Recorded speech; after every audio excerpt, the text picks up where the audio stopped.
పప్పు లేకుండా సాంబార్ ఎలా పెడుతున్నాను చూడండి. ఆవాలు, జీలకర్ర, మెంతులు, ఎండుమిరపకాయలు, కరివేపాకు, ఎర్రగడ్డ అయితే ఇచ్చాను.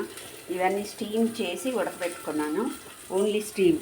తర్వాత గుమ్మడికాయ ముక్కలు కూడా స్టీమ్ చేశాను కదా. గుమ్మడికాయ ముక్కలు, టమాటా, 3 టమాటా, 2 స్పూన్ల సాంబార్ పొడి, కొద్దిగా తేనె, నిమ్మకాయ పిండి ఈ మిక్సర్ రెడీ చేసుకున్నాను. తర్వాత ఇప్పుడు ఏం చేస్తానంటే ఆ ముక్కలు ఎత్తి దానిలో వేసి ఈ పల్ప్ అంతా వేసేసి ఉప్పు, కారం, పసుపు అన్నీ అడ్జస్ట్ చేసి, ఉప్పు, కారం, ధనియాల పొడి వేసి అడ్జస్ట్ చేసి రుచి చూసుకొని అంతే. సాంబార్ చూపిస్తాను తర్వాత.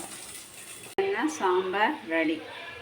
ఇందులో మనం మామిడికాయ అదేంటి సరే చింతపండు ఉపయోగించలేదు, పప్పు ఉపయోగించలేదు.